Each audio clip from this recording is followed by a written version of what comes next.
L'invité de la matinale sur NC Première. Et l'invité de la matinale, Brigitte Lec, médecin du don, l'occasion de faire le point sur le besoin critique de don du sang. Quels groupes sont concernés? Qui peut donner? Thierry Belmont. Bonjour Brigitte Lec. Bonjour. L'appel a été lancé il y a 48 heures environ. Comment se portent vos réserves ? Alors, elles se portent beaucoup mieux. Il faut qu'on remercie tous les Calédoniens qui ont répondu d'une façon, on peut dire, historique, parce que moi, je suis nouvelle arrivée au centre du don, mais mes collègues qui ont l'historique en tête me disent que 128 donneurs hier, ça s'était jamais vu. On a eu 100 poches de sang. Parce qu'on va peut-être y revenir, mais l'entretien médical peut déceler des contre-indications au don, donc les 128 donneurs n'ont pas pu tous donner. Comme mardi, on avait fait une collecte exceptionnelle au Medipôle. Je tiens aussi à remercier tous les collègues du Medipôle qui ont donné. On a récolté un peu plus de 50 poches mardi. Donc, on a remonté notre stock de 150 poches, ce qui est énorme. Donc, actuellement, on est dans nos objectifs pour tous les groupes sauf les O+. Oui. Il nous manque une quarantaine de poches de O+. Vous l'avez dit, les Calédoniens donnent beaucoup. C'est en général. Alors, si les Calédoniens donnaient beaucoup, on n'en serait pas arrivé à cette situation critique. Ils répondent en tout cas à l'appel régulièrement. Moi, j'ai été assez éberluée par la puissance de Facebook. Je crois que c'est les réseaux sociaux qui ont fait que les Calédoniens ont réagi à une situation d'urgence. Maintenant, pour eux, c'était pas confortable hier parce qu'il y a eu beaucoup d'attentes. J'ai vu le reportage télé où un monsieur disait que il était là depuis 1h30. Enfin, pour nous, c'est pas du tout comme ça qu'on est organisé habituellement. Habituellement, il y a un flux régulier et puis les donneurs attendent le moins possible. Hier, il y a eu un tel rush, mais qui était nécessaire parce qu'on était arrivé dans une situation critique, que forcément, nous, on était débordés et les gens ont attendu. La réponse en urgence, c'est formidable, mais notre but, ça serait d'élargir notre fichier de donneurs réguliers, parce que nos donneurs réguliers, ils s'essoufflent un peu. D'abord, il y a l'intervalle réglementaire entre deux dons. On peut pas donner pour un homme plus de 6 fois par an et pour une femme plus de 4 fois par an. Donc, il faut attendre. Quand on a donné, on peut pas redonner avant 8 semaines, avant 2 mois. Et nos donneurs réguliers, le fichier, il s'essouffle un petit peu. Hier, on a eu, ce qui est très intéressant, 43 nouveaux donneurs. Et ce qu'on souhaite vraiment fortement, c'est que ces nouveaux donneurs se fidélisent et qu'ils soient dans notre pool maintenant de donneurs et qu'ils reviennent régulièrement tous les 2 mois pour les hommes, tous les 3 mois pour les femmes, de façon à ce qu'on sollicite moins souvent les mêmes. Parce que il y a donc une sensibilisation qui est faite auprès de ces personnes ? Oui.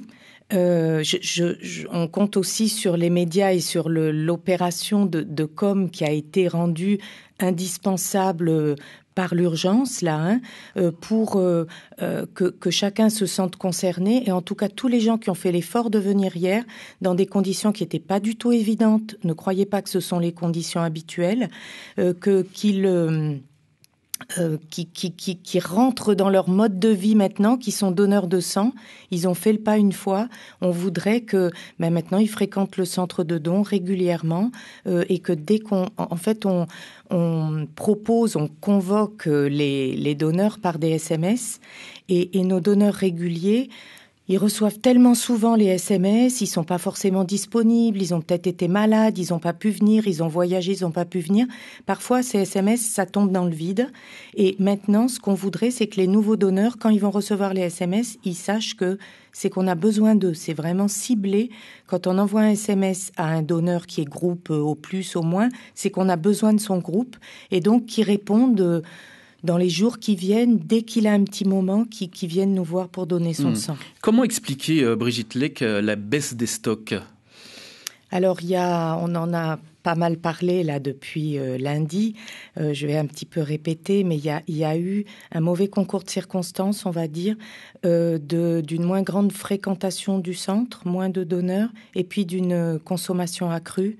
Donc peut-être en premier, il faut citer la dengue, puisque la dengue nécessite des transfusions pour les cas où les patients sont hospitalisés.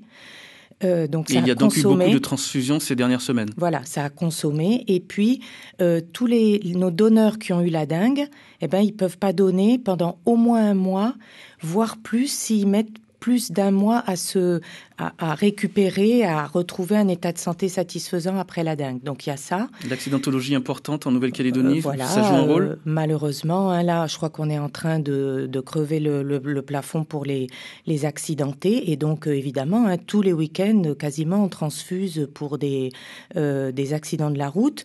Il y a des petits nouveau-nés qui malheureusement doivent être transfusés. Il y a la cancéro. Dont la prise en charge se développe sur le territoire. Donc, il y a plus de consommation et le niveau de soins qui augmente. Et donc, voilà, on prend en charge des patients plus lourds qui ont besoin d'être transfusés. Et puis, moi, je suis persuadée que le fait que le Medipôle a déménagé et que nous, on est resté à Nouméa en face du CHT Gaston Bourret, l'ancien, les gens qui potentiellement seraient intéressés par donner, ils passent devant. Maintenant, il y a le grand chantier Néobus. C'était bien visible dans le reportage à la télé.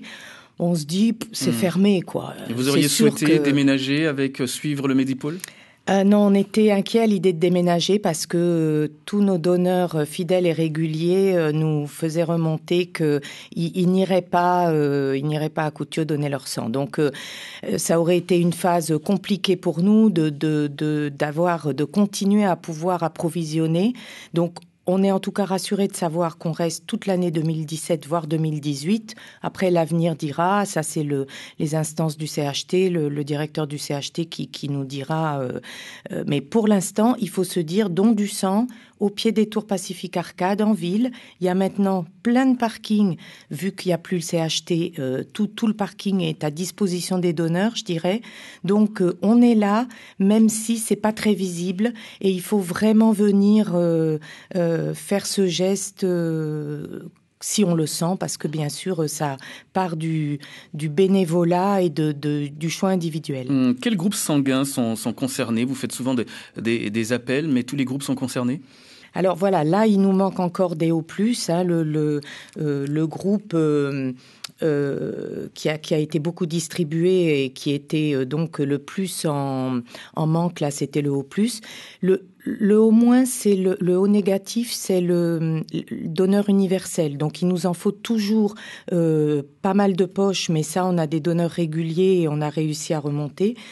A+, c'est le groupe le plus fréquent chez les Calédoniens. On a là, mais le stock, il est aujourd'hui, voilà, on est tranquille pour 15 jours.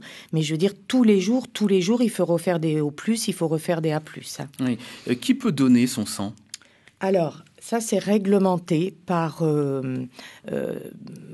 en métropole, c'est les établissements français du sang qui initie la réglementation. Après, ça passe au journal officiel. Donc ça, nous, on n'invente rien. On applique des directives qui sont publiées au journal officiel. On peut donner, il y a un critère d'âge, entre 18 et 70 ans, plus exactement jusqu'à la veille des 71 ans, donc toute l'année de ces 70 ans. Ça, c'est pour le sang total, entre 18 et 70 ans. Il faut avoir un poids minimum de 50 kilos. On ne peut pas donner si on pèse moins de 50 kilos. Et après, il faut pas être sous tutelle ou curatelle. Ça s'appelle majeur protégé. Il ne faut pas être un majeur protégé, mais ça, c'est une petite partie de la population, très marginale. Après, il y a des critères médicaux. Les critères médicaux, ça concerne la protection du donneur et la protection du receveur. Donc, il y a deux volets. Bien sûr, on ne doit pas mettre le donneur en danger pour sa santé. Donc, il y a un bon nombre de maladies qui contre-indiquent le don pour protéger le donneur, parce que sinon, il risquerait de décompenser à l'occasion du don. Et puis, il ne faut pas qu'on transfuse une maladie à